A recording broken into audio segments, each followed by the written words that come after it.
Siap. Izinkan saya memperkenalkan diri. Nama saya adalah Yudan Kisaragawi. Pertama-tama, marilah kita mengucap syukur kepada Tuhan Yang Maha Esa atas berkat dan kasih karunia-Nya sehingga kita dapat berkumpul di sini dalam keadaan sehat. Tanpa berlama-lama lagi, mari kita mulai dengan bagian judul Edukasi Pemilahan dan Pengelolaan Sampah Organik dan Non-Organik di Lingkungan Sekolah SMA Negeri 1 Tegudalam 2024. Masuk ke belakang. Saya akan tidak menjelaskan lagi di bagian belakang, tapi saya akan menggunakan poin-poin penting. Poin-poin penting yang ada di dalam tertulis saya adalah masalah sampah, kedua pentingnya pengelolaan sampah, tiga strategi pemilahan sampah, empat tujuan edukasi. Adapun rumusan masalah saya ialah bagaimana pengaruh pemilahan dan pengelolaan sampah organik dan non-organik terhadap siswa di lingkungan SMA Negeri 1 Tegudalam 2024. Tujuan penelitian untuk mengetahui pengaruh pemilahan dan pengelolaan sampah organik dan non-organik terhadap siswa di lingkungan di SMA Negeri 1 Tegudalam tahun 2024. Adapun manfaat penelitian saya memberikan manfaat kepada berbagai pihak, di antaranya satu, saya sendiri. Melalui karya ini saya bisa menambah wawasan serta terampil di bidang pemilahan dan pengelolaan sampah. Dua, meningkatkan kemampuan meneliti dan menganalisis permasalahan lingkungan. Tiga, menambah pengalaman saya dalam meneliti karya ilmiah ini. Dua, siswa. Penelitian ini memberikan edukasi kepada siswa tentang pentingnya pemilahan dan pengelolaan sampah. Dua, meningkatkan kesadaran dan tanggung jawab mereka terhadap lingkungan. Tiga, guru. Hal ini bisa dijadikan acuan untuk guru saat memberikan materi edukasi lingkungan dan pengelolaan sampah. Dua, memperkaya metode pengajaran yang lebih praktis dan aplikatif.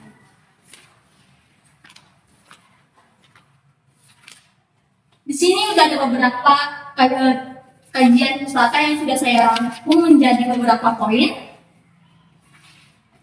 Poin pertama ialah definisi sampah. Definisi sampah adalah segala sesuatu yang tidak berguna atau tidak diperlukan lagi, termasuk sisa makanan, botol, kemasan, dan bahan-bahan lain di mana tak bisa digunakan lagi serta tak bisa diolah kembali menjadi suatu berguna. Poin kedua ialah pemisahan sampah atau pemilahan.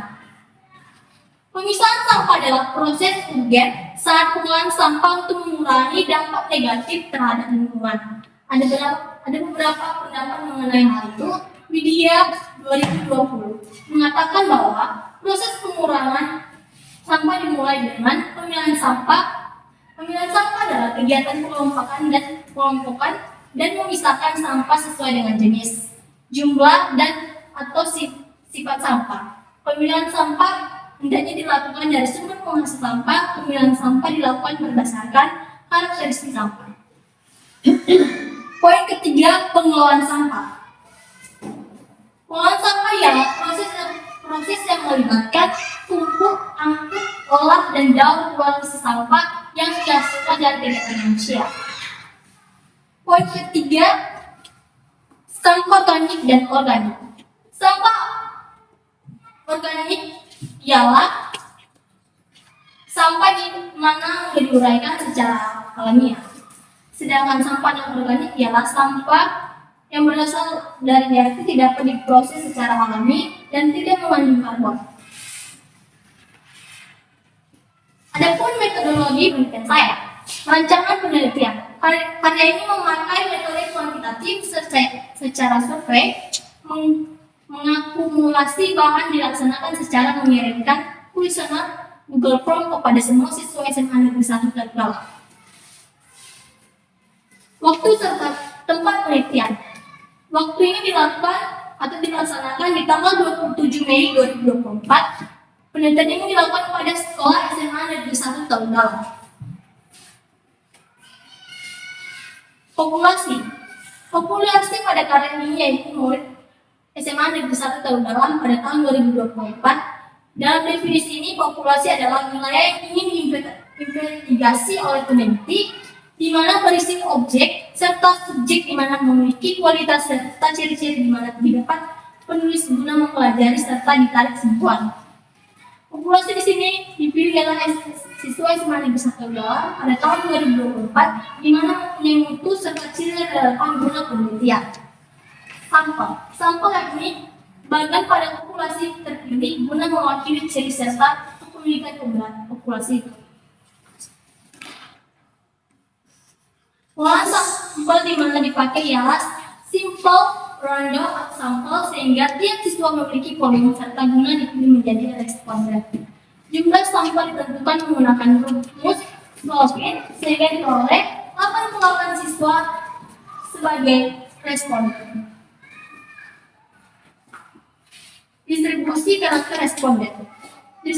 Distribusi karakteristik responden yang ada pada kala ini yakni berdasarkan tingkat kelas. Ini teman-teman bisa dapat melihat pada tabel instrumen penelitian.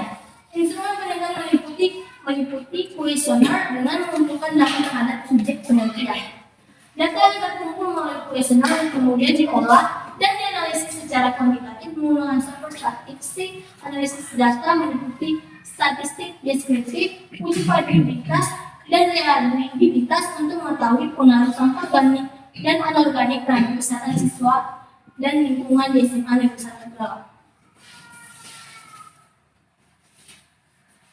Hasil dan pembahasan. Hasil penelitian dapat teman-teman lihat tanpa saya jelaskan lagi.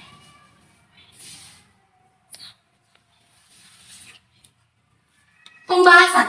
Hasil survei membuktikan bahwasannya kebanyakan murid SMA Negeri 1 Tegal mempunyai pengetahuan yang baik tentang pemilihan sampah organik serta non-organik, serta pengaruh dari sampah pada kehidupan. Tetapi masih ada beberapa murid di mana minim keterlibatan pada pengolahan sampah dan kegiatan terkait di sekolah. Hal ini menandakan perlunya peningkatan sosialisasi dan kegiatan praktik yang lebih sering untuk meningkatkan keterlibatan siswa dalam pengolahan sampah yang tepat. Sosialisasi yang lebih intensif mengenai pentingnya pemilihan sampah dapat membantu mengurangi kebiasaan hidup membuang sampah sembarangan. Kita masuk dalam kesimpulan dan saran. Kesimpulan. Karya ini membuktikan bahwasannya pendidikan dan pengolahan sampah organik dan organik memiliki pengaruh yang signifikan terhadap kesadaran siswa SMA Negeri 1 Tegal tentang pentingnya menjaga kebersihan lingkungan. Mayoritas siswa memahami perbedaan antara sampah organik dan anorganik serta menyadari dampak negatif dan dampak dari sampah terhadap lingkungan. Meskipun pengetahuan siswa cukup baik, tingkat keterlibatan dalam kegiatan pengolahan sampah di sekolah masih perlu ditingkatkan. Hal ini menunjukkan bahwa edukasi mengenai pengolahan sampah sudah cukup efektif, tetapi implementasi dan partisipasi aktif siswa dalam pengolahan sampah masih membutuhkan perhatian lebih. Saran, untuk meningkatkan keterlibatan siswa dalam pengolahan sampah, sekolah dapat mengadakan lebih banyak kegiatan praktik dan kompetisi yang melibatkan siswa dalam proses pengolahan dan pengolahan sampah. Selain itu, sosialisasi yang lebih intensif dan berkelanjutan mengenai dampak negatif sampah serta manfaat dari pengolahan sampah yang benar dapat menambah rasa sadar serta bertanggung jawab murid pada lingkungannya. Sekian dan sudah presentasi saya. Jika ada pertanyaan dan saran berikan saya. Baik, buat teman saya Nora dan saya. Baik, terima kasih atas kesempatan yang diberikan kepada saya. Jadi pertanyaan saya di sini adalah apa arti teknik simple grader? Terima kasih. Boleh kembali ke Baik, di sini saya akan bertanya mengenai bagaimana sampah organik bisa kita daur ulang kembali dan bisa bermanfaat untuk kita. Baik, saya ingin bertanya, menurut Kesel, bagaimana cara mengedukasi siswa agar tidak membuang sampah sembarangan? Terima kasih. Pertanyaan pertama dari Nora, saya akan bertanya. Arti teknis simple adalah metode pengambilan sampel dari anggota populasi yang dilakukan secara acak tanpa memperhatikan strata yang ada dalam populasi. Apakah bisa teman? Bisa. Terima kasih. Baik, untuk pertanyaan kami saya akan menjawab. Bagaimana sampel organik bisa kita daur ulang kembali dan cara kita dapat mengolah menjadi kompas, yaitu pupuk organik yang bermanfaat untuk menyuburkan tanaman. 2. Sampah organik juga dapat diperoleh menjadi biogas, yaitu gas yang dapat digunakan sebagai bahan bakar.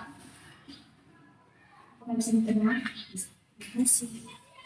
Untuk teman-teman ini,